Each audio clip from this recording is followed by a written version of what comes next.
Lev and Tony that I've met any of the rest of you. So I'm very much enjoying this opportunity.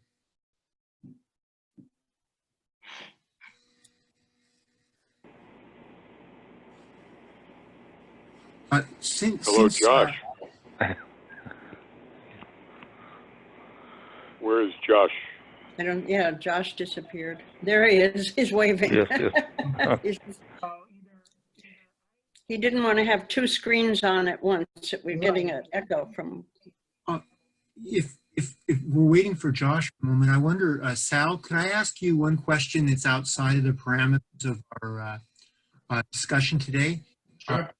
I remember reading that you first started working with John Collins when he was still living in Brooklyn, you know, just at the very beginning. I think shortly after you started working with him, he moved to Stuyvesant Town. But do you have any memories of the Hawthorne Chess Club on Lenox Avenue? Sure. So that photo of you and Bobby and Bill Lombardi, have you seen it? That's online? Yeah, that's Stuyvesant Town, John. That's Stuyvesant Town. Oh, okay. Yeah.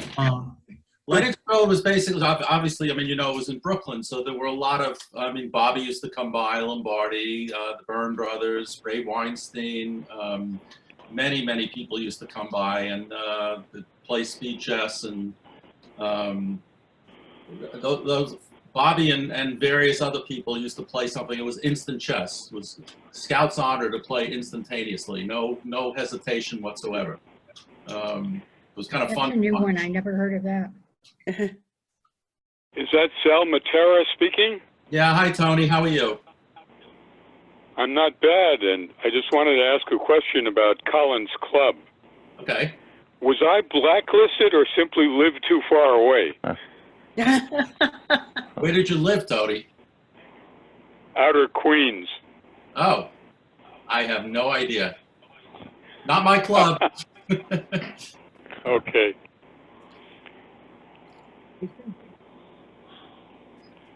So what's going on here with Josh? I'm confused. It looks like Maria and Josh are in the same place. Why don't you just move back, have one screen, one microphone, and we can get going?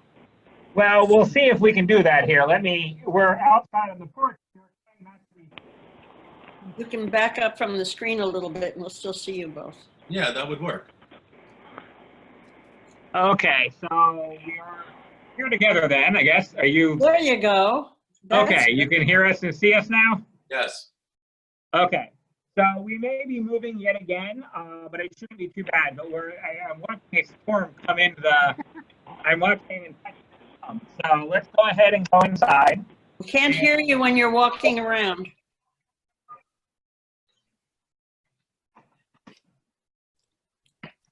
Your clock is running. Yep, so we are running, we're rushing. We will be inside in her office here. Okay, so we have, this actually shouldn't change much. It might be fine. So we have several, no, just come over here. Well, you're going to be inside without masks on now. Yeah, that's fine. So all right, so we are going to go ahead and get started. We had, a lot of us had known, or not me, of course, but most of you had known Bobby beforehand. I think John had some questions relating to introductions, right? You had some questions about that, in fact, that we wanted to sort of talk about how we met. Did we have that, or did we want to kind of dive right in? I know that we were kind of focusing on the 1971 to 1973 period. There was a famous Blitz tournament, right, in 1971 at the Marshall. And I believe, Sal, didn't you had a strange job at that tournament, didn't you? Yeah, actually, I believe it was, Josh, it was at the Manhattan Chess Club. All right, at the Manhattan. I'm used to the Marshall. And I was supposed to be keeping score of Bobby's Blitz games. I thought I did it alone, but I ran into someone named a fellow master called Jeff Kastner, who claims that what used to happen is one of us would write down the white moves and the other person would write down the black moves so we could try to keep pace. And it was, and as I just looked at in Frank's book, there were a line of tables in front of all the players, and surprisingly, Bobby, because he's usually very shy about these things, sat in the front. His table was at the very front, so everybody could kind of crowd over and watch his games. He basically destroyed everybody except that Andy Soltis probably should have beaten him. I think he hung a queen. Probably did lose a queen for 2 pieces, but then I think Bobby just dug in, and the rest was history. So I believe Walter Shipman nicked him for a draw, right? I think that was his only, all those good players, and Walter Shipman was the only person to score any points whatsoever, and he scored half a point against him.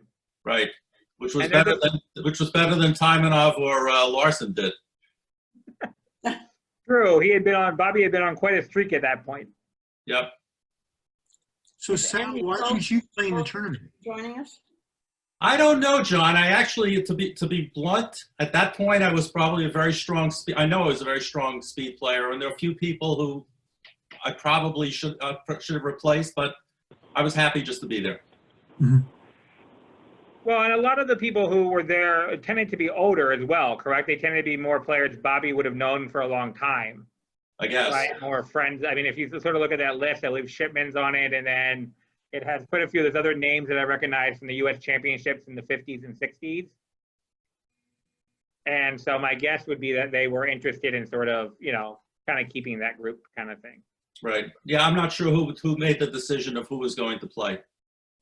Right. It was held during the same time as the U.S. Open in Ventura, so that's why Brown didn't play. And I'm not sure if Zuckerman was playing in as well. Because obviously both of them would have been logical choices to play otherwise. Yeah, I'm sure Zuckerman was one of the best speed players in the country at that point, as obviously Brown was. Maria's laughing at Zuckerman there. Of course, Bob worked with Zuckerman quite a bit. And so Zuckerman was Bob's second at the 1973 Interzonal. She knew him quite a bit, as well as his second, I believe, for the match with Spassky. Okay. What became of Bernard? Look, the book they called him. He's still alive. He's still living in Brooklyn. He and his girlfriend are there. From what I understand, she, has been able to help him. So they're doing pretty well, all things considered. He is the only person, sorry, Tony. He is the only person I've reached out to interview for the Burn book who did not get back to me, did not call, did not respond to messages. So I don't know too much about him, but that's about what I've heard as well. So hopefully that's the case and he's doing well. And everybody knows that Zuckerman and Bobby hung out a lot. Mm-hmm. Yes. Yeah.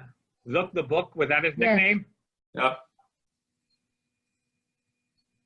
There were stories that he used to ask Bobby, or Bobby used to ask him, what opening should I play? And Zook would rattle off some line or variation or whatever. Mm-hmm. And then Bobby would go and play that in the Blitz games that night. And then the next day he'd ask again, or next round he'd ask again, and come with a different move. And Bobby would just play whatever.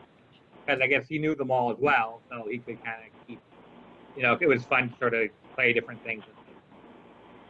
Well, in those days, there was no such, there really was not the kind of wealth or ease to get information at this point. And I know that Zuckerman and Bobby frequented a place called the Four Continents bookstore on 5th Avenue and maybe 22nd Street. And they would buy, every Shachmati bulletin. There was Shachmati VSSR. There were always, a lot of us went down there. There was always these rumors, because this is the 60s and 70s, that the FBI was like checking who was going in and out, and we were just a bunch of chess players, so I'm sure they thought we were terrible spies.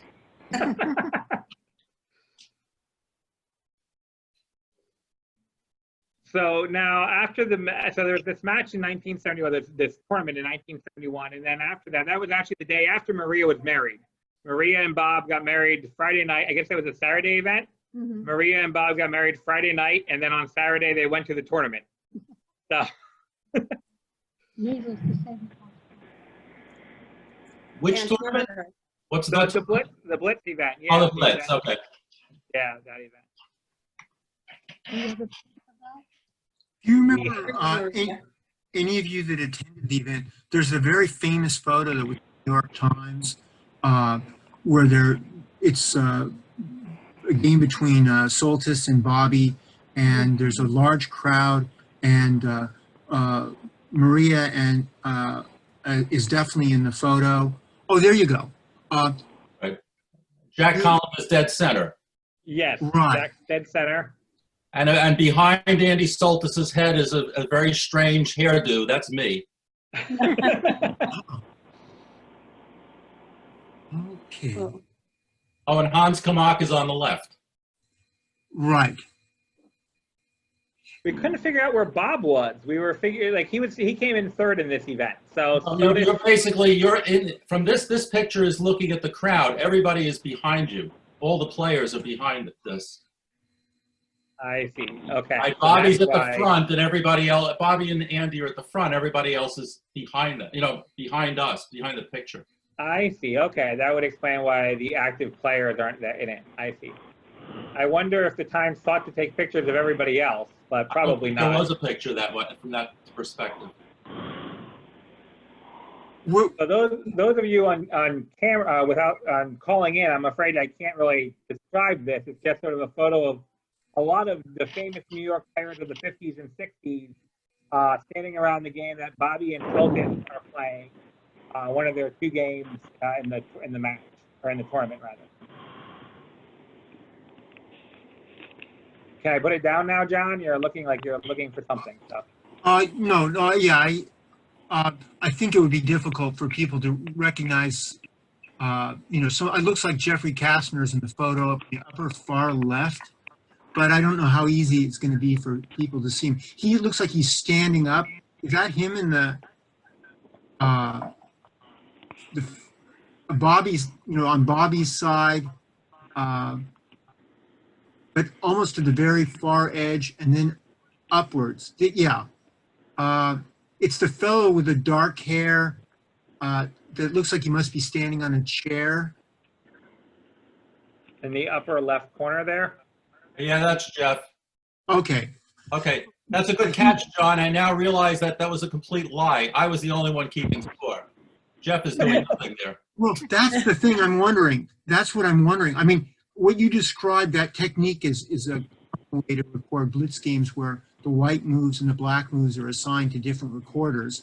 And, at the beginning of the game, it's not so critical, but when they move very, very, very quickly at the very end, it can be somewhat problematic to keep, to get the whole game. Yeah, I mean, if Kastner is supposed to be recording, then why is he up there in the middle of the audience? That would be the question. Unless You made it up. or possibly the game with Soltis is at the very beginning of the event. Maybe there were some adjustments that were made as the event went along, maybe, who knows, I mean, but I guess one question is, does anybody recall if anybody else was taking photos at that event besides Morris, who is the photographer for the Times? No idea. But it looks actually, if you look at that picture that Josh was just holding up, I think there's someone almost dead center to the right who has a camera in his hand. Oh, you're right. Okay, so I will try to hunt this. We've got to find out who that is and see if he took some pictures of the Yes. of the event. Because certainly for the burn book that I'm working on, and probably for books that other people are working on, it might be some good pictures there to have. Yes. Okay, so then after this event, do we have more questions on the event, John? No, I think that pretty much covers it.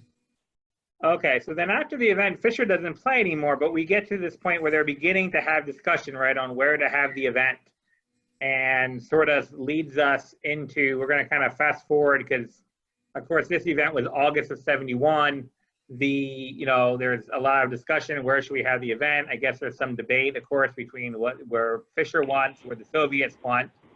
And my understanding was that Reykjavik ended up being sort of a situation where they were able to come up with a large sum of money, and Fisher, of course, was interested in being well paid for the event as well. So they went ahead and Reykjavik, how are you pronouncing it? Reykjavik. Reykjavik ended up being the final choice. But then there was a lot of discussion about whether or not Fischer could attend.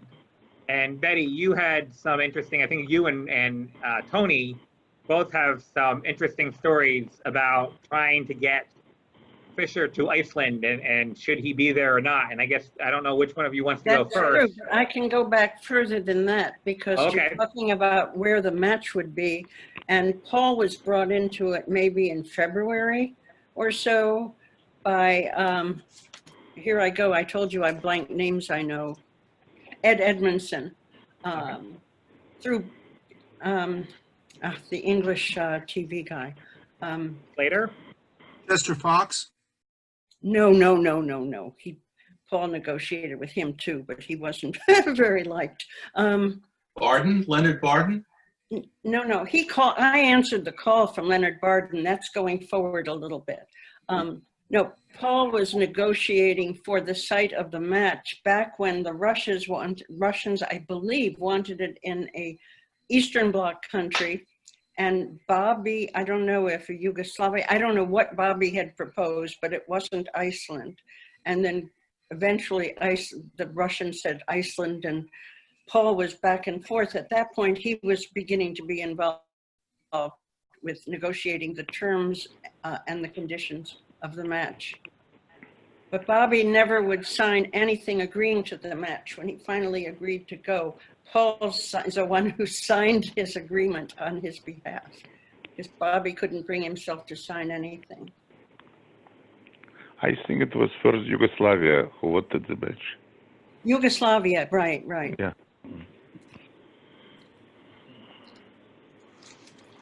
Yeah, I spoke to, just so you know, I spoke to Frank a couple of days ago, and he said it was very important for people to realize that Bobby would not have shown up or would not have stayed had it not been for Paul Marshall and Ed Edmondson. Oh, well, thank you. Actually, Ed was on his way, sort of one of the reasons he brought Paul into it to help him was because Bobby was beginning to not trust Ed anymore, I think. I don't know if I'm accurate about that, but the first day I ever met any of them was I was stopped into Paul's office and just to say hi to Paul, and he said, "Oh, come in my office and meet Bobby Fischer, the chess player." And Ed Edmondson was there and Bobby was there, and that's where my writing about the event starts, because I've been working on a memoir of sorts, and I have a couple of chapters about Iceland, getting him there and then being there, and then in our house afterwards, where he spent a couple of exciting weeks with a whole bunch of his friends staying with us. And I'm sure some of you all know about that. Tony, were you by any chance there or at our house at any point when? No, I seldom went to New Jersey. You snob, you snob. But I was wondering if Paul had been a chess buff all along. Paul was sort of an amateur chess player. He played chess. He never played competitive chess. I don't remember him. He was into anything that could loosely be called a sport. I mean, he could stop and watch kids throwing a ball on the sidewalk and start wondering who's going to win, you know. However, he was really quite thrilled to be part of this match because he said, what was his quote? It's like sitting in the dugout during the World Series. It's like being asked to sit in the dugout during the World Series when he was asked to participate and help get Bobby there. And then he quit. He left the whole thing. And what's his name? The other lawyer who was there. You all have different names. Davis. Was there a guy named Hallowell in the entourage? No. Davis. Yes. So I have a whole little part here about Tony Sadie and Davis in a car trying to get Bobby to the airport the day he upped and ran. So Tony probably can tell us a lot more about that part. Well, I don't like to refer anyone to a book that's 80% true and 20% fabricated, but the Brad Dara book does tell this whole saga with a lot of embellishments. and if you can read it with a grain of salt, it's a very entertaining book. But there was one crucial moment when Bobby, it was at our home in Queens, and I was desperate to keep the press away. There were hundreds of journalists and photographers around us trying to get entrance, trying to get a glimpse of Fischer, and I was doing everything possible to stand in their way. And much later on, I found out that their presence was owing to the conscious act of Paul. He wanted them there to smoke Bobby out. Well, if you're interested, if I can find it, I would like to maybe read a short excerpt from what we went through that weekend and why we decided to smoke Bobby out. I'm the one who actually called APUP and the New York Times anonymously and told them where Bobby was. That's interesting. If I had known, I would not have been knocking myself out. Well, so this part of my chapter starts with Davis didn't know anything about it. Oh, finally corralled into a limousine by Sadie and Davis, Bobby asked, "What about the money that Paul Marshall said he'd get me from Chester Fox for rights to film the match?" Davis didn't know anything about it. "Let's get him on the phone," he said. Now, Tony, you can tell me if any of this is untrue. Reached on the I don't have a photographic memory. I cannot confirm or deny that. I thought all chess players had photographic memories. Well, for approximately a week, I got about 3 hours sleep, so my memory is faulty. Okay, well, Paul reached on the limo's mobile radio telephone, no cell phones yet, right? Paul quickly laid out the terms of the original agreement he'd worked out for the film rights. The two lawyers agreed there was no problem. It could all be settled in Reykjavik. "I'm not going," Bobby announced. Paul re-entered the storm. Only 2 days before the scheduled start of the match, Bobby, holed up in Douglaston, Queens at Anthony Sadie's house, still refused to agree to the terms. The Russian world champion Boris Spassky and his seconds had already been in Iceland for a week, acclimating and mentally preparing for the match. Chess seconds in a championship, I don't need to explain to you guys, are great players who help the candidate analyze games and offer general emotional support. Both the Icelandic Chess Federation, which was hosting the event, and the Russians were beginning to despair. The international press all asked the same question, ran the same headline: "Where is Bobby?" Here's where it gets interesting. William Lombardi joined Paul and myself in our house. Lombardi, the first Roman Catholic priest to become a grandmaster since Ruy Lopez in the 1500s, was a great player in his own right. He had known Bobby since he was a kid. 7 years older, he had been U.S. junior champion, 3 times winner of the U.S. Chess Open, and coached Bobby when Bobby was 11 years old. He was also one of the few players to have ever beaten him in a match. Together, the three of us would spearhead the effort to lure Bobby out of hiding and get him to Iceland. It was the start of the long... Excuse me, Betty? Yes? Instead of the word match, use the word game. Oh, to have ever beaten... Oh, thank you. Thank you. I need someone to edit this thing I've been writing for the past 3 years. Game. Yeah, one other thing, Betty, he also was... Bill was a world junior champion, not just U.S. junior champion. Oh, okay. Well, I mean, Bill ended up becoming a very close friend of Paul and mine and me especially. If I can ask a quick question. All right. It was the start of the long, anything else you guys notice, I'm grateful for any corrections since the chess part of it is, I'm a tourist in your world. Oh, just 2 things. Very small things. One was Fred Kramer. It's with a C and not with a K. Oh, thank you. I got all those corrections and I've corrected them. Oh, good, good. Okay. Andy Soltis, I think, wrote me corrections. Oh, good. I misspelled a number of names. But, you know, I'm writing some of this like almost 50 years later.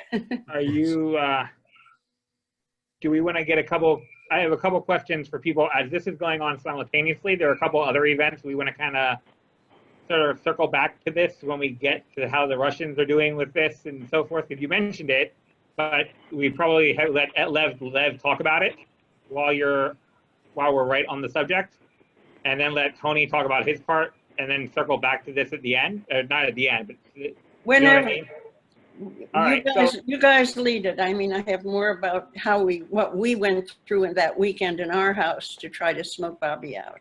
Right. I was wondering, Lev, how the Soviets were, or what the Soviets were doing at this point as they're kind of waiting to try to figure out what Bobby is doing and all this stuff that Bobby is doing. What is going on between Spassky and Soviet and how they're doing. Your voice faded. So I was curious about how the Soviets were handling this, right? Because of course we have much chaos going on, and there's a lot, as you pointed out, the Icelanders and the Soviets have to respond to this in some way. And so I was curious because though Lev wasn't there, he of course is good friends with Spassky, and so I was curious what their take on all of this was and how they were handling this situation. Can you be more specific to what period? Well, what exact event you referring? Sure. So at this point, as Betty pointed out, the Soviets are already in Iceland. Of course, the Icelanders have gotten everything set up. And Fischer is, whether you call it cold feet or just being nervous or whatever the situation is, right? He's held up in Sadie's house, as well as, some discussion about what he's going to do.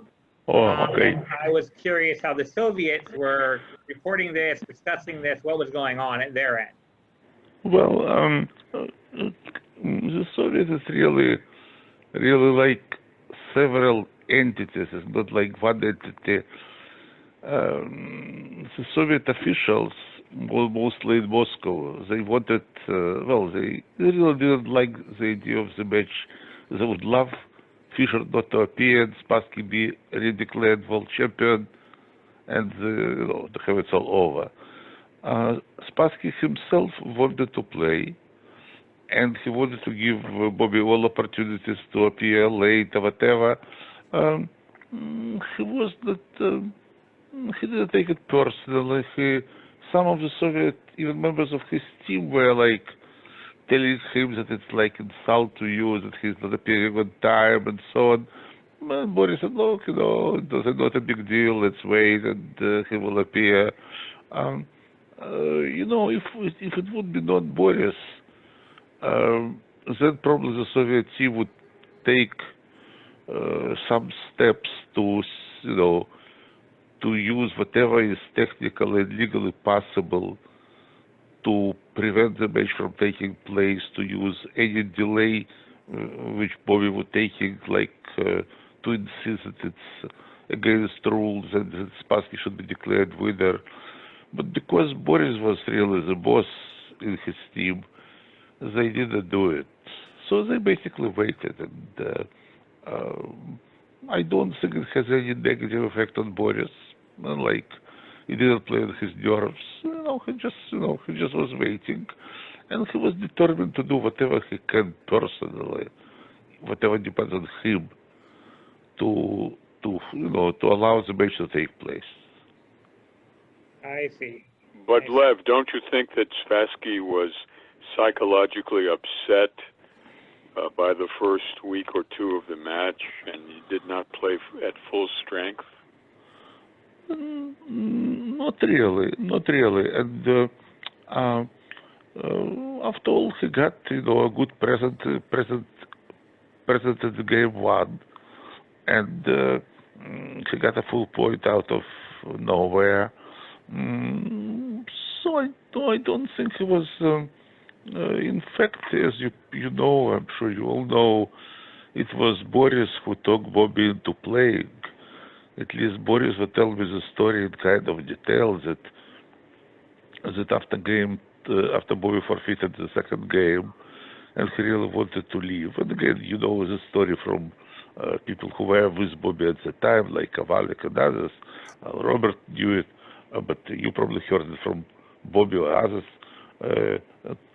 story. But from what I know, what Boris told me, that he said when he learned that Bobby decided to leave, and I've told he lost first game, he forfeited second game, so it kind of was logical for him to leave, like he did in several other events, like in those two interzonals he withdrew from. But he was basically on the way to leave, and in fact, I think there already were some talks about him making fly arrangement and so on. So Boris said, I went to see Bobby myself, and he kind of let me in.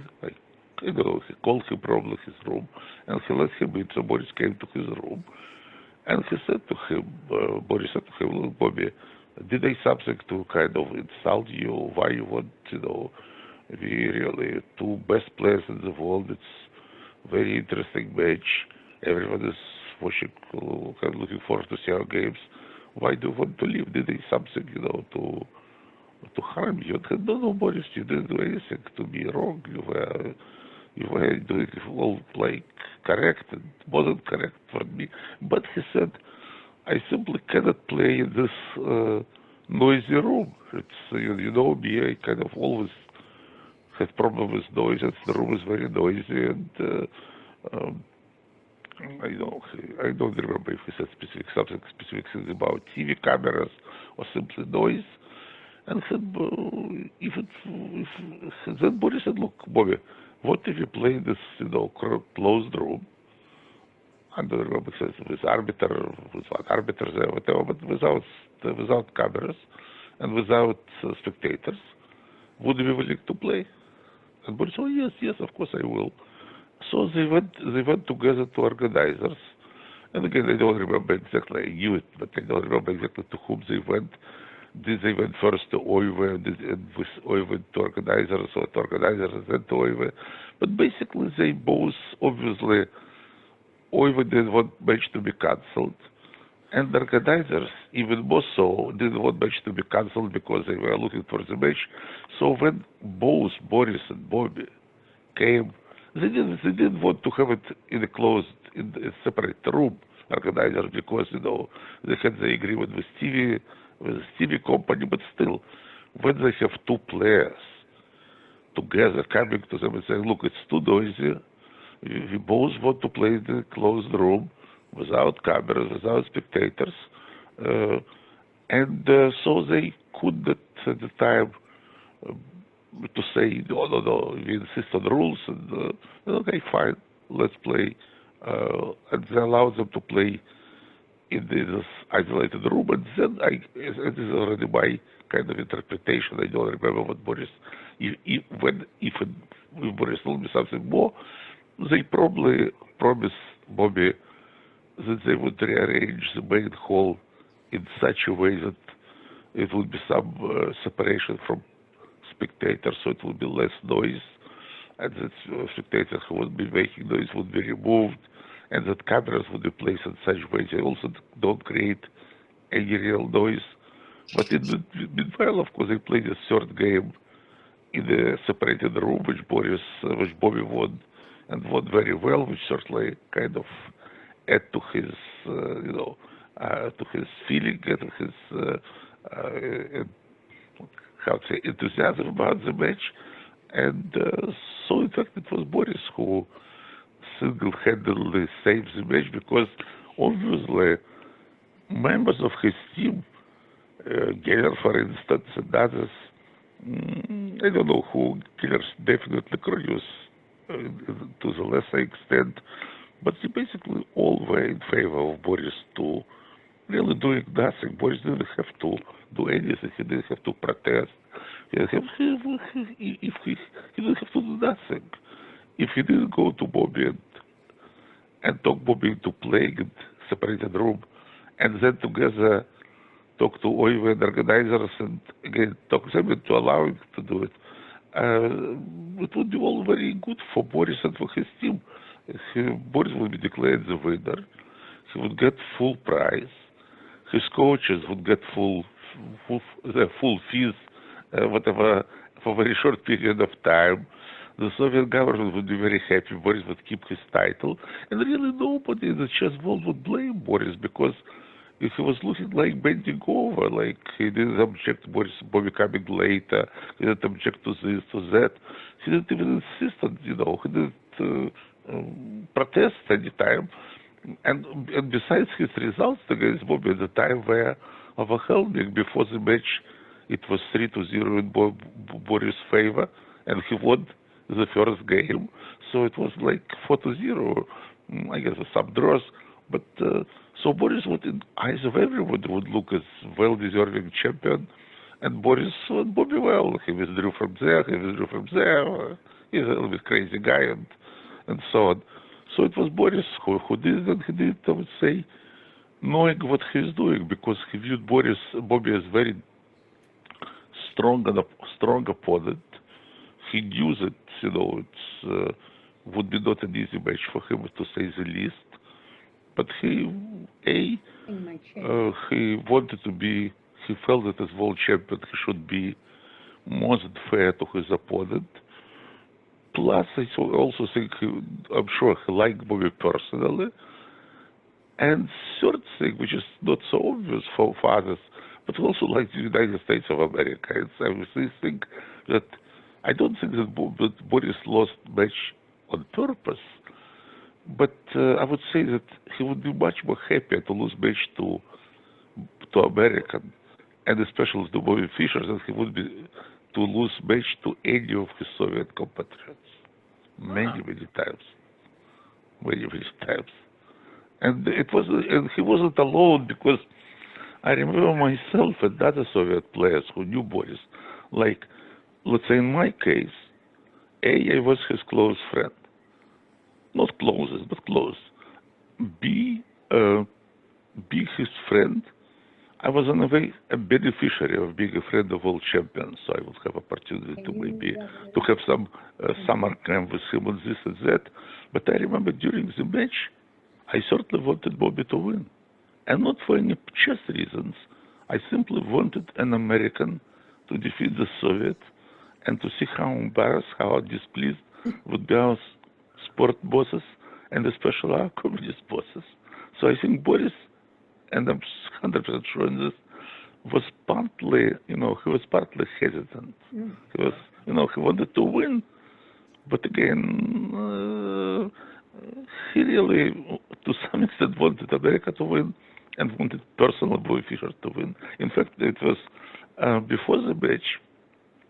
I remember I talked with Boris in Odessa. It was like maybe half a year before the match. And he told me that Bobby is already the strongest player in the world. And Boris, is the second stronger. But he said that he knows that Bobby has some weakness in his play, which he knows about. And at that time, Boris was viewed as great, not psychologist, but kind of great in adapting to his opponent and using the weakness. He defeated Geller in one style. He defeated Keres in very different style. He defeated Tal by going into end games. So it didn't sound very strange, very bragging coming from him. And he said that after the so he said, because I know his weaknesses now hidden, I would be able to win this match. But he said, after he would lose this match, he would learn his weaknesses. He would take care of them, and then he would beat me again, and he would be world champion for 20 years. So he has great respect for Bobby. And I also remember that the match was over, and Boris lost the match. And at the time, many players, people were saying, "Oh, Boris is, he's not strong, he's not working on chess," which was true. So he's really past his prime. And at the time, Boris decided to play in Soviet Championship, where everyone was playing, everyone, including Petros. And he won. Yes, and he won convincingly. And he said after that, when interviewed, he said, "Look, why are you surprised I won? I'm much stronger than everyone else. I'm strongest player in the world, except for Fischer, who is stronger than me." But he didn't try to diminish. And then someone asked him, journalists asked him, "But okay, Boris, if you would play the same way as you play here against Fischer, you probably also would have won. You probably were in bad shape." But no, I wasn't in bad shape. I was in very good shape in Reykjavik. Bobby played better than me. He's better than me, but I'm better than everyone else. I see. I see. Okay. Very interesting. I'm going to hold up a picture, which unfortunately those on the phone can't see, but the picture and the other is before the first game. This is a picture of Maria there on the left, and she's standing there, and Dolores is sitting at the board that they use, and they're trying to, decide as well, and they're trying to decide, will Bobby like the pieces, or will he get upset over the size of the squares, and those sort of things. But they hadn't, of course, Fisher hadn't gotten there yet. I guess you and Robert had gone a couple days ahead. Is Yes, that? and we were all waiting for Bobby. Okay, so everybody was waiting for Bobby, who was still at, for Tony Sadie, you're still housing the man. Is that correct? On what date? Right before the match. You were here. Basically, he went to your place for a couple of days. Yes, indeed. He was eating Lebanese food with gusto. And how did he end up at your place? Like, presumably he could have gone a lot of places in New York. Why did he go to your house? It was a split-second decision at JFK Airport after after he and I were headed for the departure gate. A Daily News photographer, approximately 5'2", with 100 pounds of photographic equipment on his back, chased us, and Fisher saw the guy and started running. He had nothing, he would shun anybody connected with the press as if they had the plague. He started running, and he kept running right out of the terminal to the sidewalk, and we had to decide where to go since the takeoff to Iceland had been aborted by him. And I said, well, it's 3 a.m. I'll call my mother, see if she has an extra bedroom. And then that's what happened. Ah, okay. Tony, he must have driven you nuts. Yes, that's correct. There's the immortal moment that Dara recorded in his book after several days of pandemonium, and after Henry Kissinger called our home, and the head of the Worldwide Church of God, and hundreds of journalists that finally left, and Fisher left for Iceland, and there was a deathly silence in our home. My father had been sent to the hospital, and my brother, my mother, and I sat down to our first quiet meal in many days, and my brother Peter had rigged up on the wall a sign that said, "Fuck chess." I assume that first supper was not Lebanese. No, I think it was leftovers. Oh, God. Perhaps Lebanese leftovers. Tony, you mentioned about the book, that it was basically 80% fact and 20%, so we call it creative nonfiction. Those incidents that occurred while Fisher was staying at your house are written as if Derek had contact with you, but he was actually in Iceland at that time. Right. Right. So yeah, so it goes without saying. There was a great moment when he phoned Fisher from Iceland.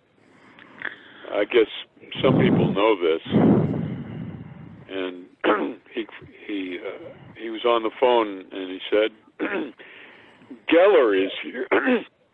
Geller is here. And Fisher said, "Geller is stupid." And a woman's voice was then heard on the line. The woman's voice said, "He says Geller is stupid." So somebody was listening in there.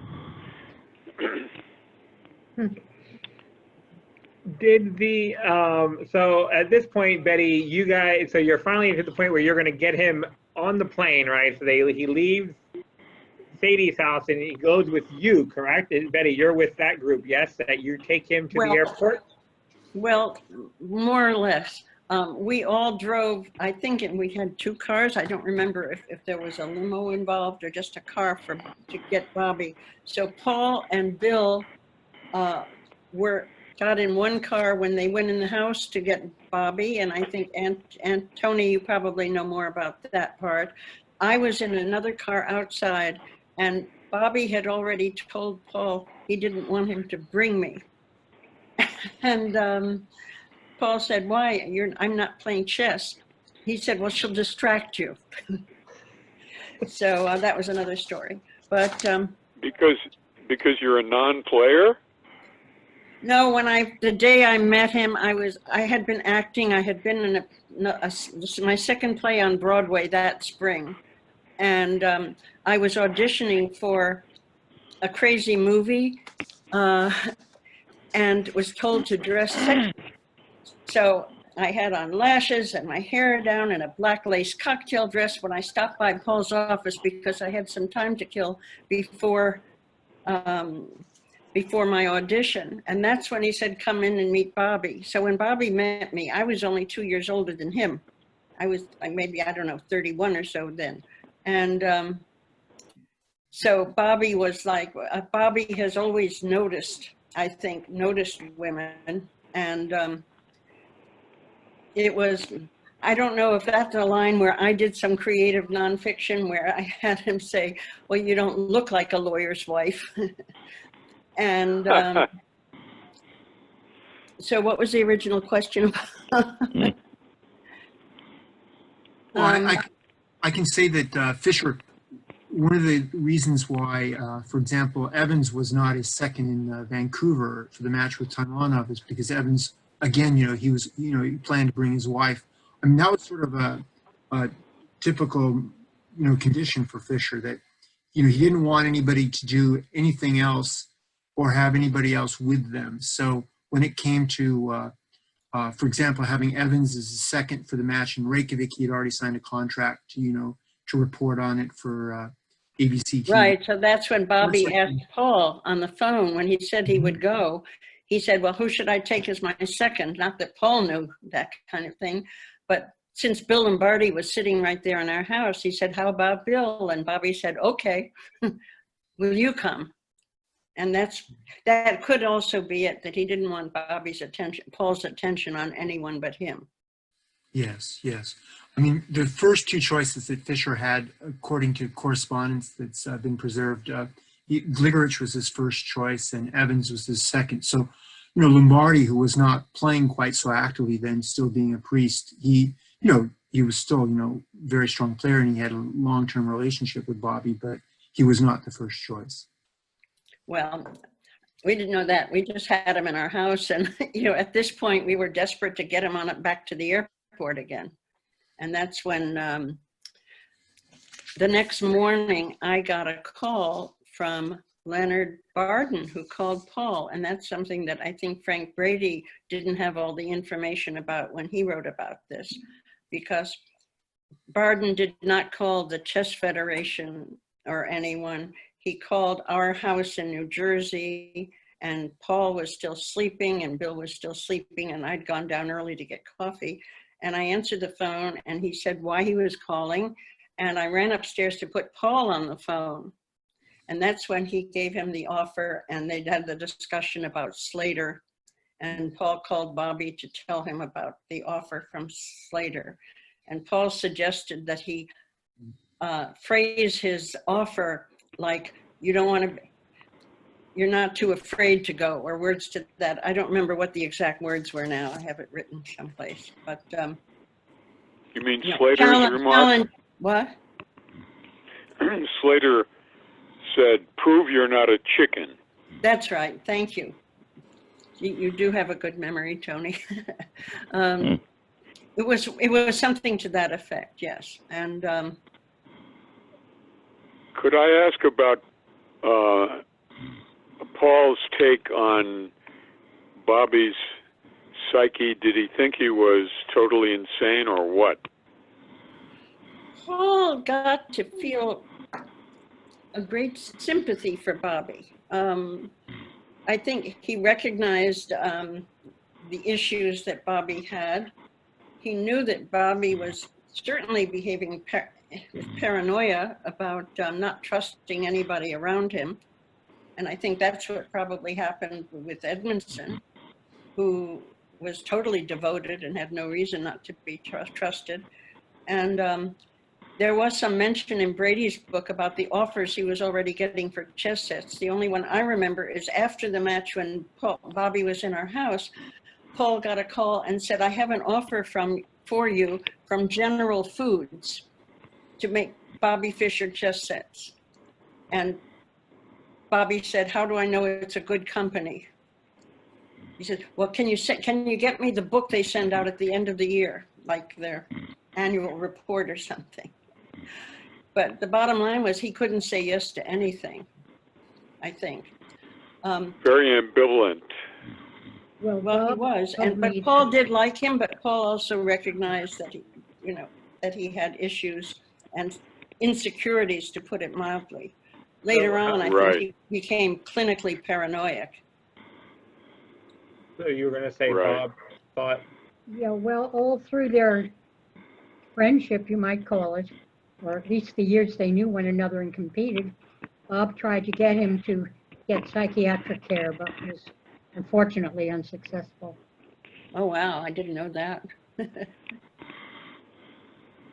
Not with Reuben Fine. No, that never came up, no. I'm curious if during the match in Reykjavik or just prior to it or immediately after, did the Worldwide Church of God, did any of the officials like Stanley Rader, did they have any contact with Paul? If they did, it was indirectly. I remember him talking about the fact that Bobby was involved with that church, but I don't remember the sequence of things. If Bobby was already a member of that church, from what I just read, going back over Frank Brady's last book, I suppose he must have been a member before Iceland, but you guys may know that better than Yes, he I was. do. He definitely was. He definitely was. And Paul felt they were taking advantage of him too. So I don't know what he advised him privately about it, but I do know that there was a point which he liked him, and he also believed that the Russians had cheated to get Bobby playing, and that the Russians were doing everything they could to try to keep Bobby from winning the candidates match or from getting to play for the championship. And again, that's something that all of you chess people would know better than I do, but that was the impression I got from what Paul was saying. So he was sympathetic. He wanted to see America have a chance to win. And by the way, a side note, which is misconstrued a lot of places, the reason, David Frost, that's the name I was trying to think of. Paul's client was the Englishman David Frost with the television program. And one of the things Paul tried was to call David, he knew David Frost was a friend, knew Henry Kissinger. So he asked David to get Kissinger to call Paul. And it's my understanding that that's how that came about. But You said to call Paul. I mean, to call Bobby, I'm sorry. Thank Right. you. Speaking So- of David, Right. Well, I definitely took the call, so I mean, it was But you know it he was for called. real. Oh yeah. I'm curious, The best player in the world speaking, this is the worst player in the world calling the best player in the world. Is that his line? I think so. He was a very diplomatic guy. Literally. You know, it's interesting, Betty, because, you know, the Russians may have been doing everything they possibly could to have prevented Bobby from qualifying for the World Championship. The only thing they weren't successful doing was playing better moves than him. Well, Mm-hmm. that's true. By the way, a Spassky story I just heard from Paul, so again, I don't know if it's true or not, was that when he began to lose games in the match, that they felt he was very nervous also because his wife wasn't. hang up, go away. Sorry about that. because his wife wasn't there. And so apparently the Russians made an effort to fly his wife to Iceland, maybe thinking, forgive me, if he got laid, he might relax more. I don't know. But I don't know if that had anything to do with what was going on in Boris's camp. Well, by so doing, they were risking a double defection. That's a good point. That's a very good point. You know, I'm sorry, if we could just go back for a second to what Lev was talking about, I think it's very important to acknowledge that Boris was really quite a man at that point. I mean, you know, most people would have said, this guy is just too strong. I can't deal with him. I have a perfect excuse to run away.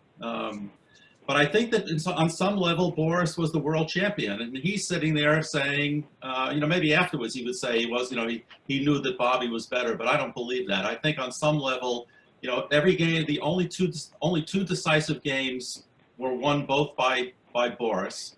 I think that he saw it as a great challenge. And I think that, you know, he should be commended, because I believe that he was, you know, they may have waited a while, but I don't think he did very well afterwards as far as the Russians were concerned, because he lost the match. They blamed it all on him, said he didn't prepare, et cetera, et cetera. And at some point, you know, he moved to Paris to get away from that stuff.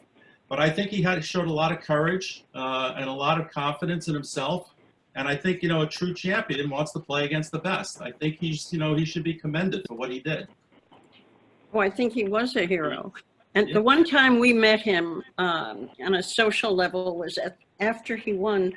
The president of Iceland had a reception, I think, at his house or at the official home. I don't remember exactly where we were, which was the night before the awards dinner with all the Vikings helmets and whatever.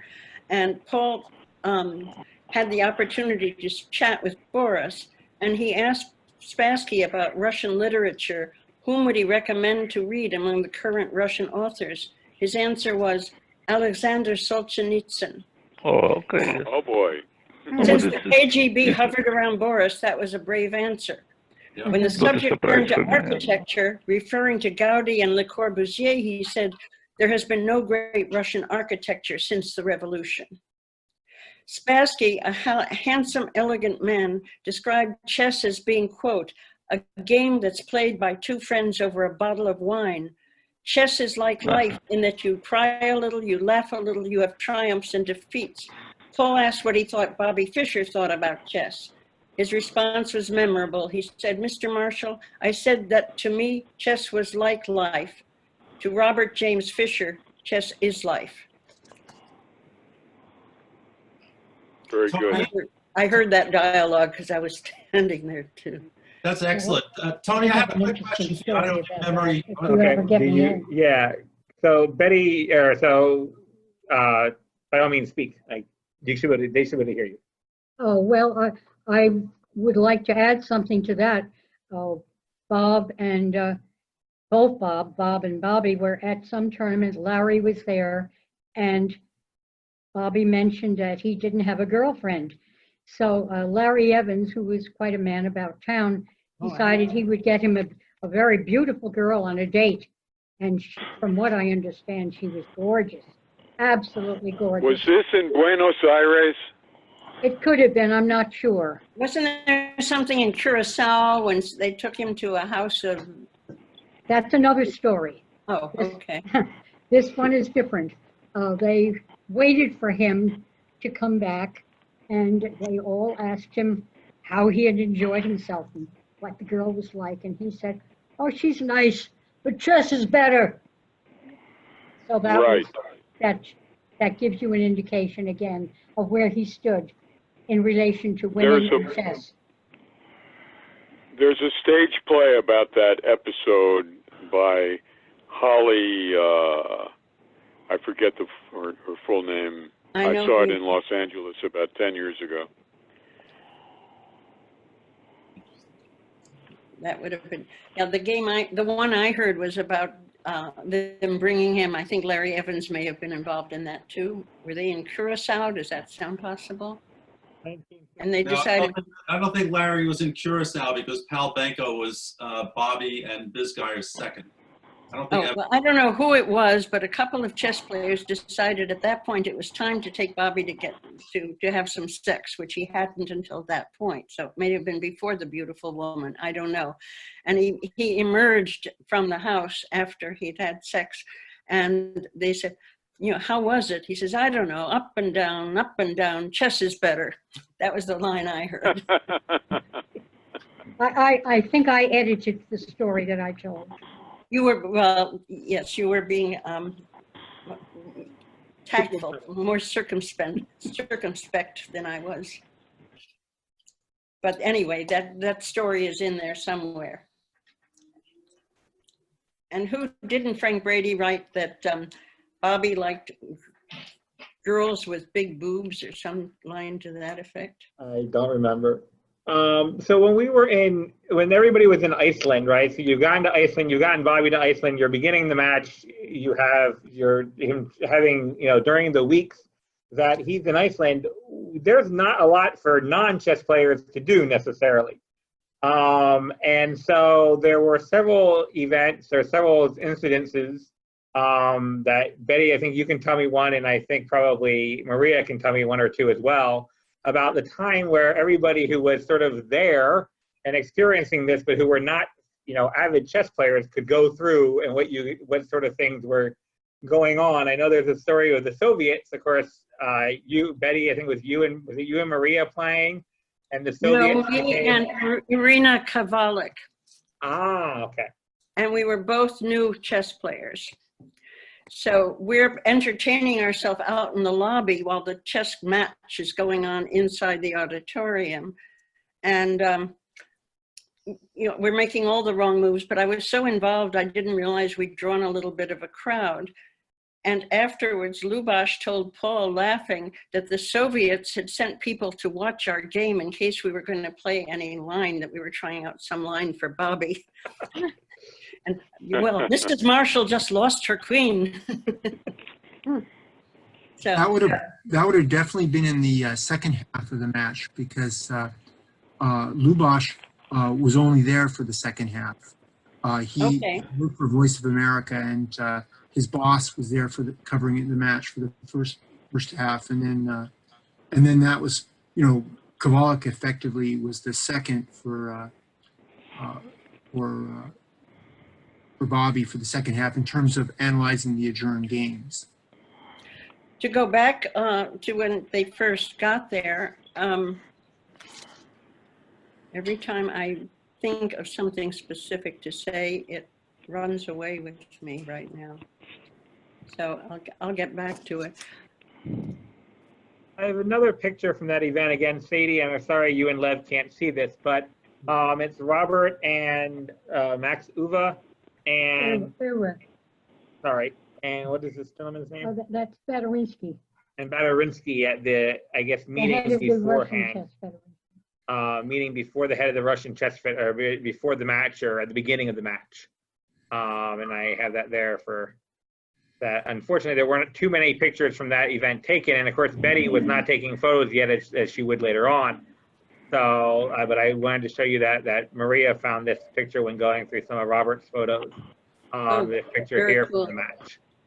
So. Yeah. Well, Lev can confirm that Baderinsky was a very sinister figure under Stalin. Am I correct? Well, not From what we heard, yes. not really. I knew Baderinsky very well. In fact, I can say he was a good friend of mine. You know, he didn't like the system, as almost nobody in Soviet Union liked the system, but he was adapting himself to it. He was certainly a very capable man and smart man, and who almost he certainly did a great for Soviet Union, great job in Bagia when he helped Karpov to defeat Korchnay. Wasn't he a military prosecutor under Stalin? Oh, yes, he was military prosecutor over Stalin. And in fact, he told me when we have been in the restaurant drinking and so on, and he said, look, some people say, you know, blaming me for this and that. He said, what could I do? By education, I was a lawyer, Soviet lawyer. Well, it was my family. My father was in this legal profession, but it was, of course, in different times, under normal conditions. And then when I got this education, so what was my choice when the war started? They put me in this position.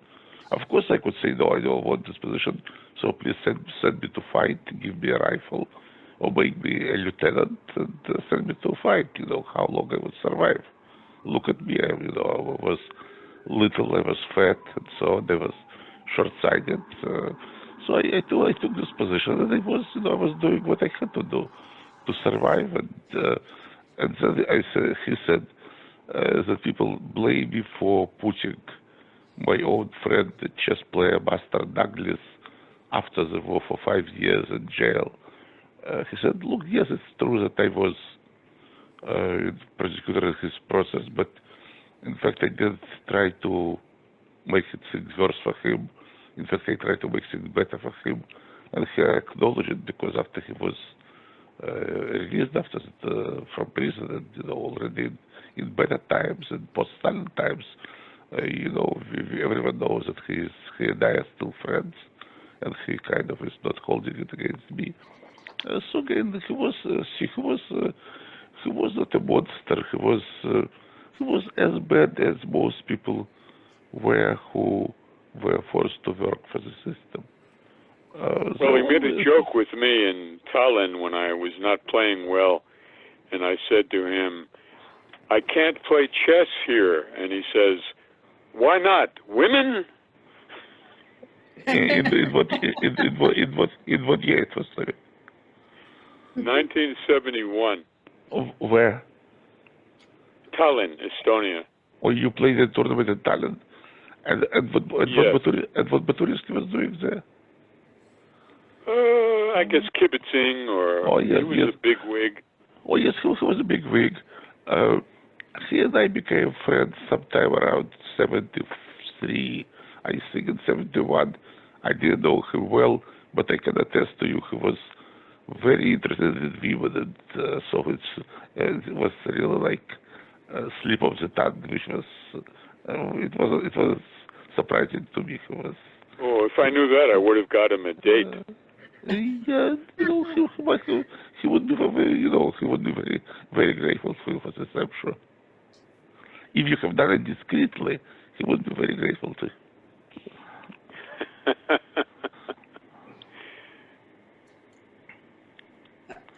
Because again, it's fascinating and concerning. What Bobby did some nights when he didn't sleep? So yeah, I'm sorry, I missed what Lev was about to say there, and then I was basically wanted to say that in the case of Soviet Union and practically almost any other communist country, it's not that people are bad, even people on the very top. The system is extremely bad. The system is extremely bad. So there was, of course, not only were you guys having to fill the hours, but there were, of course, many hours when the games were not being played. And so Fischer, of course, well, Maria can talk a little bit about that for a moment. And then Fischer, of course, did several things. Among them, go ahead, Well, after Bob would analyze the games and call into the Daily News, it was time to go to bed. And at least 3 times he got a call about 1 in the morning. Would he like to play tennis? And that was from Bobby. And of course, it was the land of the midnight sun, so it was always light. And people were walking around, and the rest of us mortals slept, but not Bobby. Bob did get himself up 3 times, and they played tennis. But after the 3rd time, he said that was enough for him. But that's one of the things that occupied Bobby's time when he wasn't sleeping, playing tennis in the middle of the night. He did bowling as well, didn't he? Without interrupting, I have also something about when the letter of apology had been demanded by the Russians for Bobby to apologize for holding up the games and whatever. And Bobby said he would write that letter. So it was, I think, later the night after we had arrived, and the time was off and we were tired. And so we went to sleep. And then at 1 in the morning, Brad Dara was pounding on our door, and he and what's his name, the photographer, were Harry Benson? what? Is it Harry Benson? Yes, Harry Benson. Thank you. Harry Benson were hanging out with Bobby, and they came and pounded on the door to wake up Paul because he said Bobby needs help. He's writing the most abject letter to the Russians.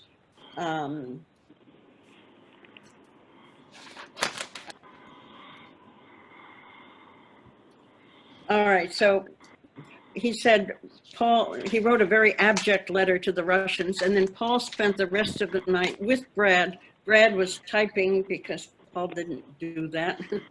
And together they made up the letter to the Russians that as Bobby was talking, they kind of edged him a little bit at a time into saying, to a less terrible apology. And then they went to Boris's hotel to deliver the letter to Boris. And Bobby was in the car, and I think Brad Dara was with him. And Paul went in with the letter and went up and got the guy at the desk to show him to Spassky's room. And he's standing in the hall outside Spassky's room at 7 in the morning trying to shove the letter under the door, but it wouldn't quite fit. And then he's on his knees outside of Spassky's door, and he looks up, and Boris has opened the door and is staring down at him like, "What are you doing here?" And he handed him the letter, and as he put it, he said, "Like a big ass bird, I took off down the hall." So that was how that letter of apology got to them. Little side anecdote. Good stories. Very good story. You know, Maria was talking about the Midnight Sun. I think Jack and Ethel Collins told me that they went into Bobby's room after a day or two, and he couldn't deal with the light. So he had forced them to put up big black curtains to cover everything so he could sleep properly. So did we. We were boarding in a very lovely place with two wonderful elderly women, and we just couldn't sleep. So I went into the closet. They had a gigantic closet there, and I slept in the closet every night. Bob was able to get to sleep, but I couldn't. So we took all the shoes out and all the clothes out with the people's permission, and that was my little miniature bedroom. And when I closed the door, I was nice and dark. Yeah, it was very weird to come out at 1 in the morning and see people washing their cars in the street and whatever. Yeah, they'd be strolling up and down. I'm curious. You mentioned, I mean, Brad Derek he was helping to draft this letter. How would you describe the relations between him and Bobby? Well, I think that Brad and I don't know why I keep blanking Harry Benson's name, because I was a great admirer of his and his work. It was part of what inspired me to end up becoming professional. But I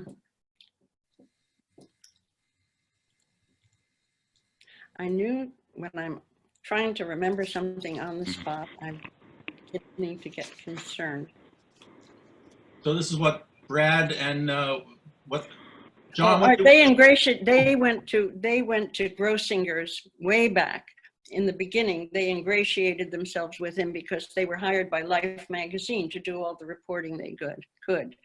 And Harry was very good at creating a rapport. He was known with his pictures when the Beatles first came to America, and the Beatles having a pillow fight and getting all kinds of behind the scenes intimate look at people. So they had been his friends since Grossinger's. Paul first went to Grossinger's when he was there a couple of times, once with our then 12-year-old son, who just remembered a swimming pool you could look into and see underwater, which there's a famous picture that was taken underwater of Bobby. And so they were just part of his little group. They had a different access than all the rest of the press. Right. I mean, that's why I'm asking the question, is because they actually, there was a contract negotiated by Edmondson and it was for Life magazine, and it was for the match with Petrosian, and so there was a big, it was the cover of Life. This was back in November of '71, and since the interview that Fischer had given to Ralph Ginsburg in the early 1960s, journalists were sort of persona non grata to Bobby, but somehow, this arrangement was made for the match with Petrosian, and then it was extended to the match in Reykjavik, but with very strict controls. It could be, he was allowed to write about the match, for like a newspaper or for a magazine, but he was not to write a book. And there's a signed document that he signed. Brad? Yes. And basically he said, I will not, you're giving me this behind the scenes, glimpse at what's going on during the match. I promise that I'm not going to write a book about this match. And of course, shortly, a couple years after the match, this comes out, and Bobby feels very much betrayed. And, Derek had verbally promised several times not to write the book. He'd also put it in writing. And this was also confirmed by Harry Benson. Of course, after all this is over, in the mid-'70s, Fischer's initiating all these lawsuits. So I was just curious, if Brad is some sort of friendly, saw him as a friend or fatherly figure, or what was it that made him? Benson I've met, and he's very friendly, he's very engaging. He really puts people at ease. But I was curious, about Brad. Just how did he get Fischer's confidence? Well, Paul wasn't his lawyer at the time you mentioned in 1971. He had nothing to do with any negotiations there. So I never really heard anything about any specific negotiations. All I saw was that Harry had a very good knack. You saw pictures where he would take him out at night into the fields, and there's one with like a lamb, or I forget, or a horse or something nuzzling Bobby. Mm-hmm. He would take him into situations that he felt safe and comfortable and have fun. And I think that he knew how to deal with him to make him feel comfortable once he'd already been there, because he also made a lot of pictures at Grossinger's. That was, I think, the first big Life magazine story about Bobby was a picture of him Harry took at Grossinger's. Mm-hmm. Really, he's got a whole book of photos, and many are from that time period. Just him, photos he took of Fischer. That was my first big lesson, by the way, in photojournalism. I saw him take thousands of frames of film from the beginning of the summer to the end of the summer. And after all that, Life ran a story with 5 pictures. And so I said to myself, if you gave me a camera and all that time with one person, I bet I'd come up with 5 great pictures. I wonder if people realized after the first couple of games when they were so disastrous, I wonder how many people realized that Fischer would win after all. Did anyone have any great hopes that he would catch up and overtake Boris? I wonder. I don't know, but did anyone ever talk about it? Because those first few games were disastrous. Well, my only contribution to that is when he was trying to get out of Iceland, and Paul had been home, and he flew back to Iceland, and everyone was trying to talk him into staying. And late at night, he had use of the hotel swimming pool, which became a headline of its own. But that was because he couldn't be in the crowds in the daytime. He was playing chess. And Paul got in the pool with him, and he's talking him into leaving. And Bobby said something to the effect of, "You're my lawyer. I thought you should be helping me get out of here." And Paul said, "I'm here to help you win, not to help you run," or something like that. And Bobby said, "You sound very like nice."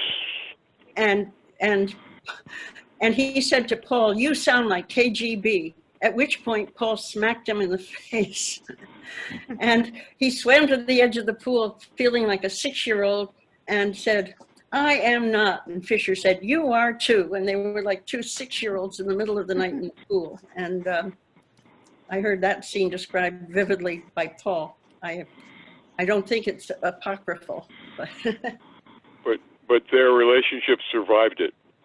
there were, yes, for quite a while. But after the game, after the whole thing was over, I think when he started getting offers and whatever, he didn't trust anything. He was afraid maybe Paul Marshall was just out to make money off him, you know. Paul had kind of given his time all summer long to help him through the whole match. And, Well, he thought it was an honor for any professional to serve him free of charge. well, do you know about the latest movie, Pawn Sacrifice? I'm sure you've all Yes, seen it. I was involved a little bit. Yeah, well, I got a call from the actor who was cast to play Paul and spent an hour talking to him. And he wanted to know all about Paul and his relationship. What came off in the movie was very unlike Paul because they merged him and Davis as one character for 5 years. And they showed the character of the lawyer they called Paul Marshall, placating Bob, toadying up to Bob and Bobby. And that's not something that Paul ever would have done.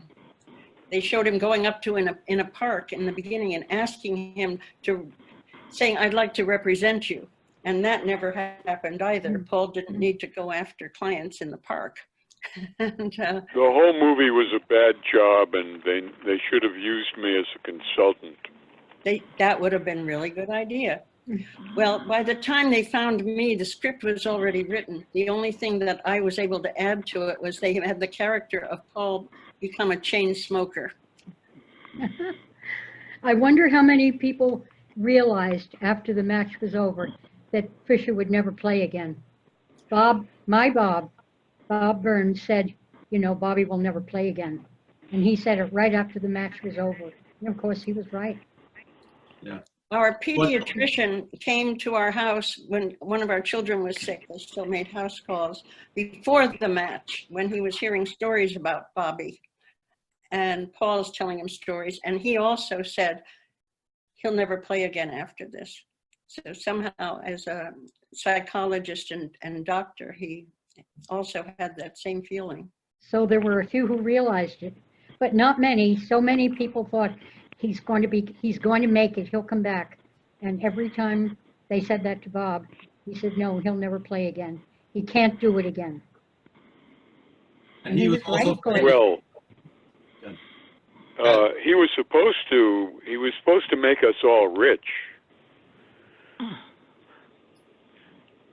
by putting chess on the map, but it didn't happen. Well, it was on the map that summer for sure. I mean, he I also had to said go back. earlier, Right. he had said, I had to go back to New York during the match for a few days, and I went down Fifth Avenue, and all of the stores had window displays, one way or another, of chess. But it that's right. didn't And there were last. TV sets in the windows, and people would stop just to watch the moves. Even though they didn't know what they meant. Right, right. And Shelby Lyman, of Was course. Bob reporting to the New York Times? No, he was with the Daily News at the time, and they asked him I afterward see. to stay on and please get Bobby to write with you, and he said he'll never do it. And Yeah, of course, he's he right. was right, and he went with the Times then instead of the News. And of course, the News, once Bobby decided not to play anymore, that was the end of chess for the Daily News.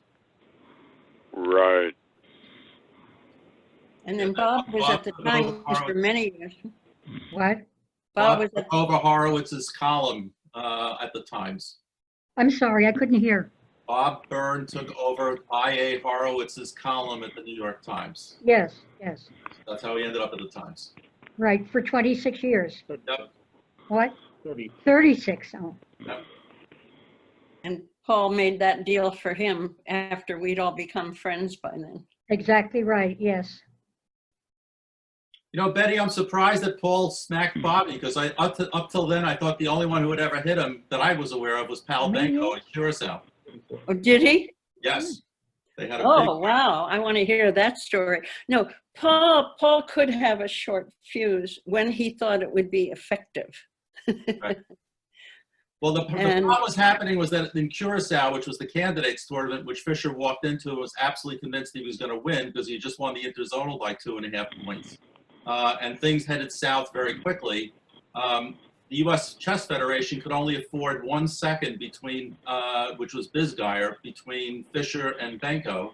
They both had adjourned games on the same night, and Bobby said, "I get him," and Benko said, "No, you don't. We share him." And basically, Fischer insulted him, saying, "Well, you're not important," and Pal just smacked him. And they remained, just like Bobby and Paul, they remained friends. Well, they remained friends until after the match. There came a point when Paul just had to ask the court you have to ask the court for permission to resign as a lawyer. And he felt he couldn't do anything more for Bobby. Bobby couldn't make any deals, wouldn't do anything, was suspicious of everybody. And there came a point when I guess he went back to the Worldwide Church of God for a while. Yeah. He did. Paul did write one letter to Bobby.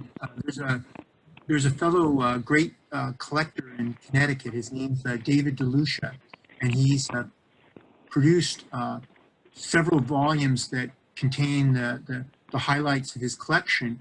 And there's 2 books that he has that are each like 300 pages long, and they're devoted to just to Bobby Fischer. And he spent his, the last 30 years collecting Fischer-related documents, amongst others. And one of them that he managed to acquire was a letter that Paul wrote to Bobby, and it was shortly after an article that appeared in Sports Illustrated. It was the article that Bill Lombardi had written about. Yes, he wrote a long article. He did, but it came out relatively, like a year and a half after the match. And of course, that was resulted in the termination of Fischer and Lombardi's friendship. They did patch things up later, but at the moment it caused a break. But the point is that Paul, he tried to give Bobby constructive advice, and specific to that was that Bobby had initiated that lawsuit against Derek and against Time Warner Books, who were the publisher of Bobby Fischer of the World, and he told Bobby that he should be realistic about what he could hope for, that he should try to negotiate a settlement prior to the book actually being published. And Bobby's position probably was he had the signed letter from from Brad that he would not write a book, so this must just be false information. But in fact, the book did get published. And, if Bobby had taken Paul up on his advice and had an attorney representative ask, to either modify the contents of the book or ask for some sort of financial settlement, he might have had a chance to be successful. Well, yeah, there are a lot of ways that Bobby could, as I said, Bobby never even signed the letter of acceptance to participate in the match. That's when Paul, falsified Bobby's signature, I think. So Bobby never did agree to play in the match. And that was the same so time. absent Paul, there would have been no match. Well, he might have ended up stuck in your house. He'd still be there. There were so many. The likelihood of Fischer carrying out the match was about 1 in 960, but everything fell the right way.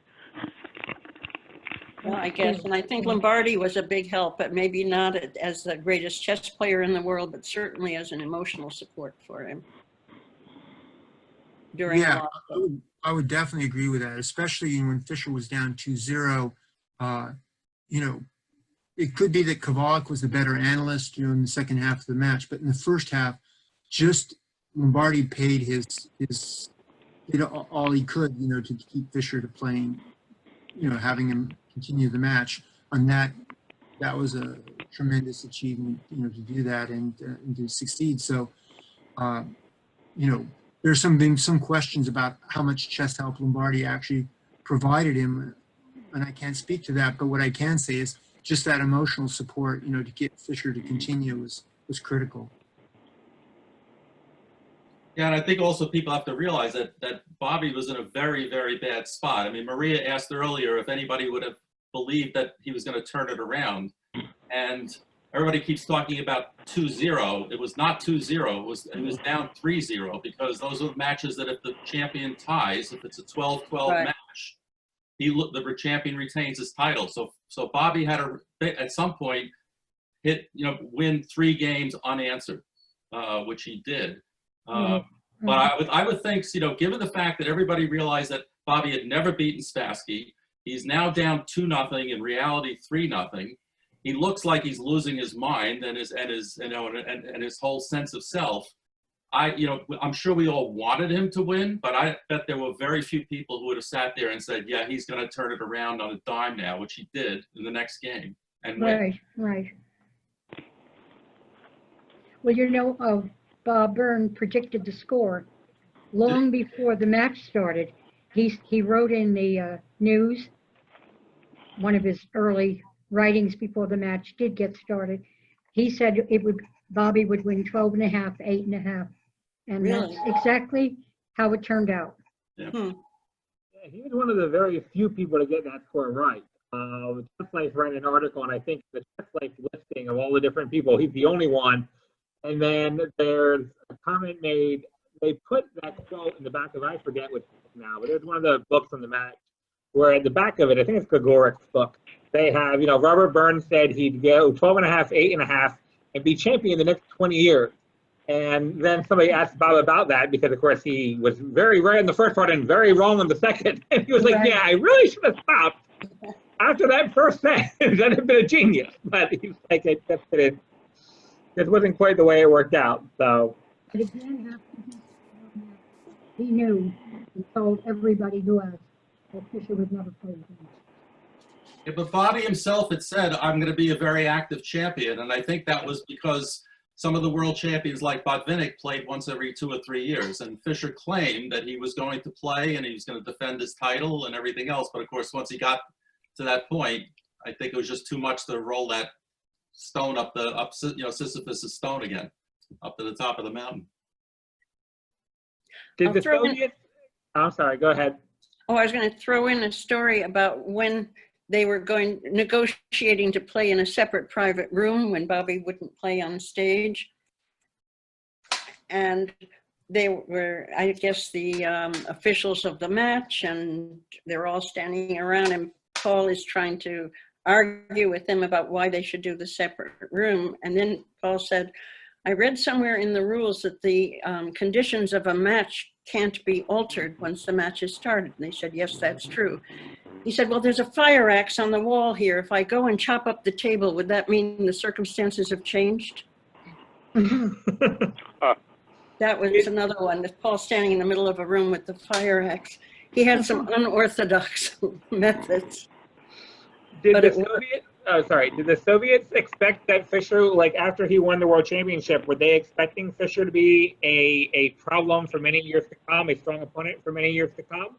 Or did the Soviets sort of figure that he'd either drive himself nuts or I guess wouldn't play again? What was the Soviet perspective? Are you asking me? Yeah, I'm asking you that. Yeah, well, I don't think they knew for sure. They expected him to play and to continue winning, but they had some hopes that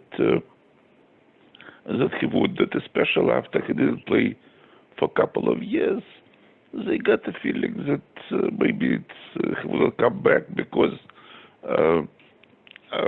as some of them Soviets who knew Fischer, they knew that he had always had the inordinate fear of losing, which was balanced by his desire to prove that he is the best to become the world champion. But after he became world champion, he really has nothing to prove. He could go only down, and therefore he wanted those matches to be 10 games, like to play for 10 wins, things like that. And so they begin to have hopes that maybe he would not play, or rather they wanted to create all problems for him, and obviously, unlike Spassky, they wanted to, and they did fight all his demands tooth and nail, like and Edmondson was quite successful with the congresses, and with Oive, they were able to mostly accommodate Fischer's demands, except for one of them that in case of 9-9 scores, the world champion keep his title. And so they had some hopes. As far as and certainly when Karpov was going to play Fischer, they obviously the Soviets did not want. I mean, they didn't want match to take place, and if the match would take place, they would use each and every excuse to to have Fischer withdraw. It would be no more like Spassky asking him to stay. So they would play each and every possible trick, to have him withdraw. Would catch him when he, wouldn't, and I remember that talking to Karpov, not in the group, I guess we were discussing this long match, which for Karpov was extremely difficult because even to play up to 6 wins was very difficult for Karpov, simply physically, like was proven in Belgium, and even more so with Kasparov in '84. And Karpov said that this match, if wouldn't be finished in a normal way, it would be either I would be taken to a hospital, basically meaning under exhaustion, that either I would be taken to hospital or Fischer would be taken to insane asylum. So this is how the match would end. It's either or, and obviously the Soviets and Karpov himself hoped that it would be the second option, that Fischer would be taken into insane asylum, and or simply withdraw from the match and so on. There was a lot of there was no certainty. Difficult to say how they felt. Different people felt differently. Chess players, of course, most of us wanted the match to take place, and the authorities obviously didn't want the match to take place. So it was obviously sport authorities, chess authorities. It was like Baturinsky. It was certainly safer for them not to have this match and have the Soviet player again. That was world champion, and it was clear that after that Fischer wouldn't come back to chess, or at least it was quite likely he wouldn't come back to chess. I see. Thank Well, you. it was a few years later in Spain, in the summer, and we used to go there every summer. There was a wonderful tournament, and Karpov was there, and he was sure that he and Fischer would someday play again. And didn't they play some informal match a number of years later? No. First of all, I don't see any purpose. First of all, in those years, while Karpov was quite very, very influential person in the Soviet Union, it wasn't his decision. He could not go to his bosses and say, "I want to play a match with Fischer." He would ask a simple question: "Can you guarantee that you would win?" And he wouldn't be able to guarantee it, And in this case, he would say, "Why do you want to play? You already have title. Why you want to play?"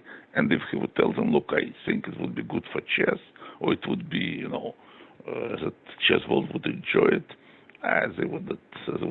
What kind of stupid argument you're telling us? Come on. And so he wouldn't.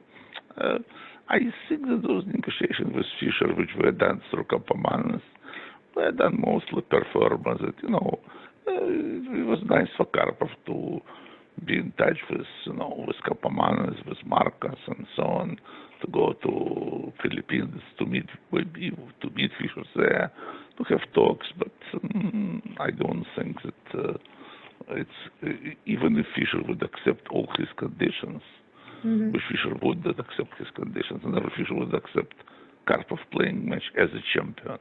But even if Fischer would say, "Oh yes, I want to play simply a training match of his," Well, but what player did Fischer finally have some informal few games with? Well, he played Spassky again in 1992. Was that Spassky? Yeah, that was from Onyx. He played with Spassky, but even after that, it was clear that he played with Spassky because he basically knew that Spassky, in his heart of heart, doesn't want to win against him. And he felt that with great degree of certainty that he would win this match.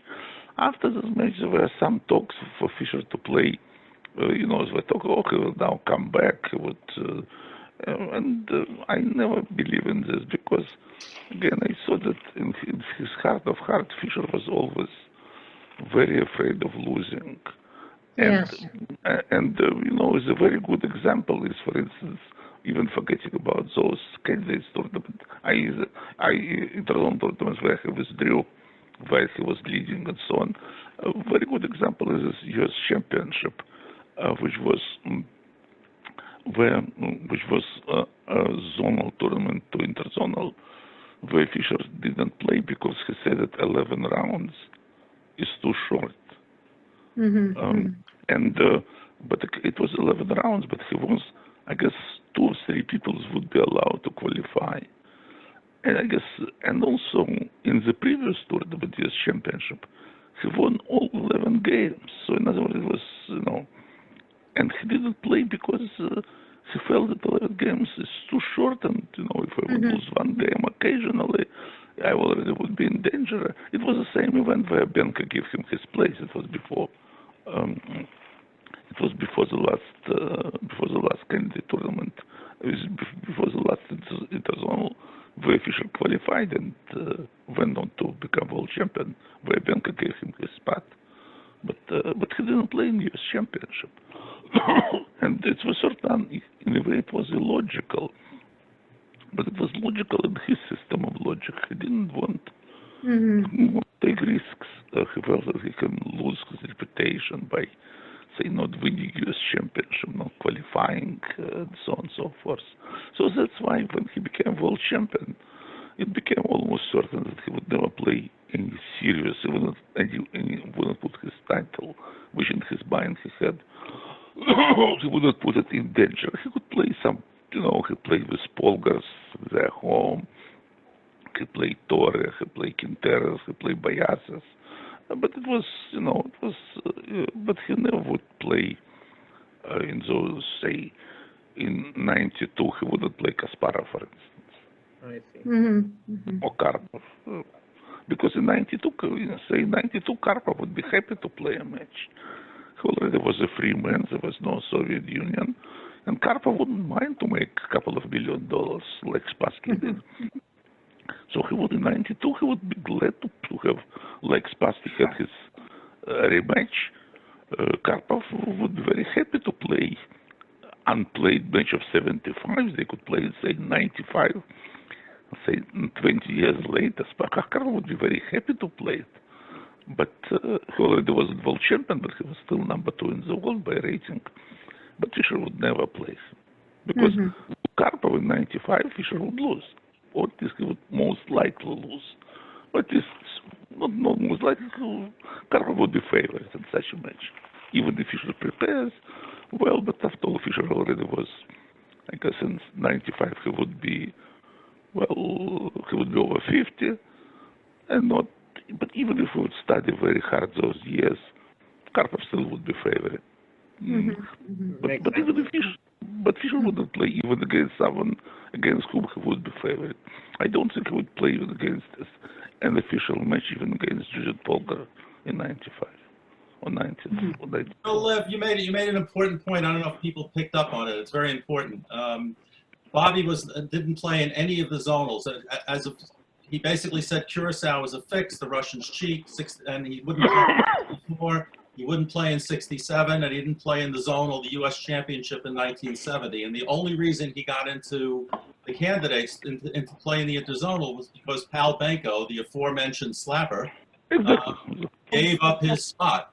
And said, and I think his condition, what I heard, was the condition was Bobby can take my spot if he promises to continue to play eliminated. Yes, and plus again, in addition to it, to this condition, which puts some at least moral obligation on him, it was also, again, he had something to gain. He wanted to prove that he has like two feelings, two contradicting emotions. One was fear of losing, and second, the emotion was to prove that he is the best in the world. Right. Which he believed, and he truly believed it was true. So so those things were conflicting, and but after he became world champion, he had only in his own mind, he had only something to lose, really nothing to gain, because as Mr. Marshall knows, certainly Fischer never cared about money. Money never meant anything for him, anything real. Certainly nothing to compare with his prestige, so to speak. Toward the end of his life, didn't he play somewhere he wasn't supposed to, and then he wasn't allowed to come back into the U.S.? That was Yugoslavia. That was the match with Spassky in 92. Uh-huh. Yes. And then, of course, it was Iceland that took him back to end his life there. Yeah. And Sammy, who was his bodyguard in Iceland, I think Bobby called him up from Japan, and Sammy helped orchestrate getting Bobby extradited to Iceland. Mm-hmm. Yes. Hey, Josh, I'm going to have to drop off. Okay, well, thank you for coming. Yes, can I just throw in 4 random things that I've noted as we went along? Okay. The first one was, it was not mentioned, I don't know if you can see this, but this was called the Little Red Book that Fischer used to walk around with all the time. Do I have that upside down? It says Spassky. That's right side up. It's backwards. Weltgeschichte. It's the Weltgeschichte the Shock, and Fischer called it the Little Red Book. It's every game that Spassky had played until 1967, and Fischer lived with this book. He went over every move over and over again until he understood Spassky perfectly. That's one.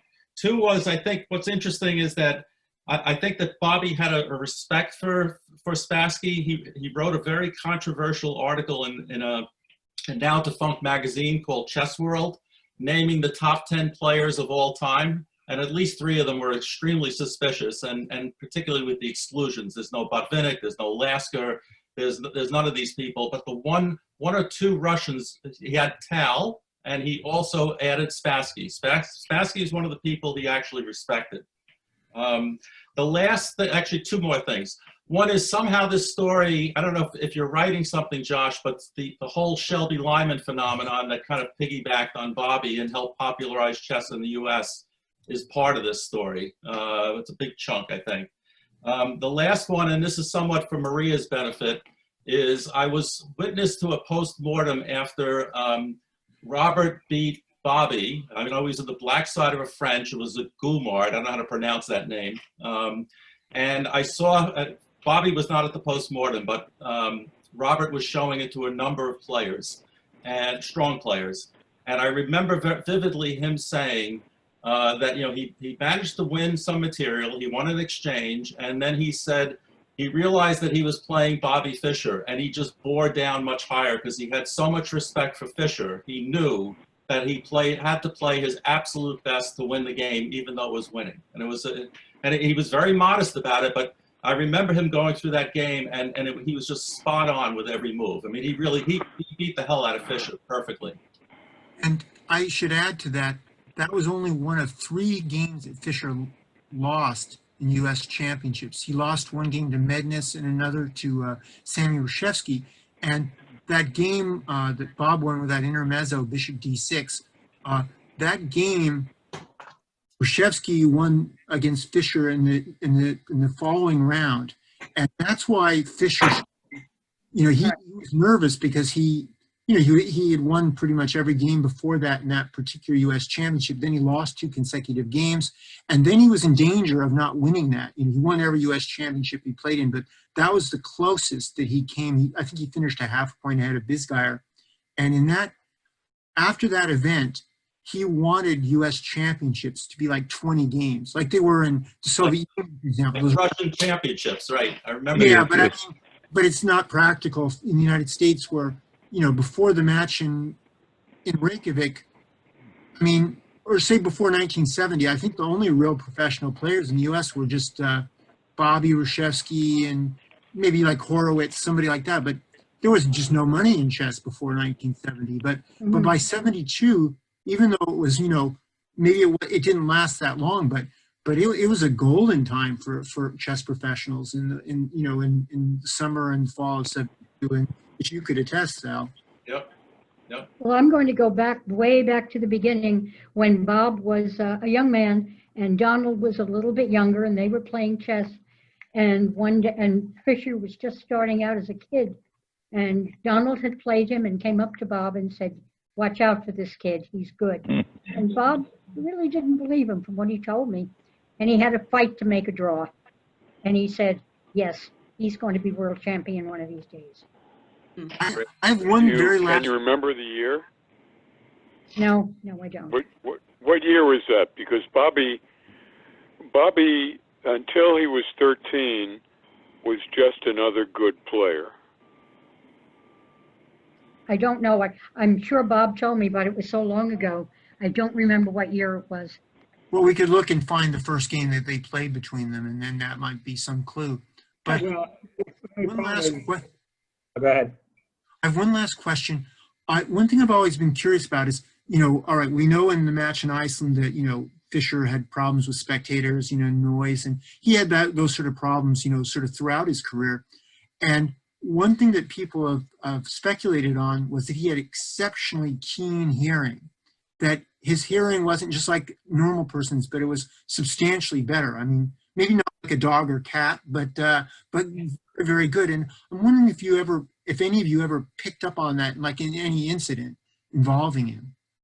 Well, up in Iceland, he had trouble because the children were chewing gum and they were unwrapping their packages, and they had to bar the first, I think maybe the first 10 rows of spectators after that, because he couldn't bear the sound of the chewing gum wrappers rattling.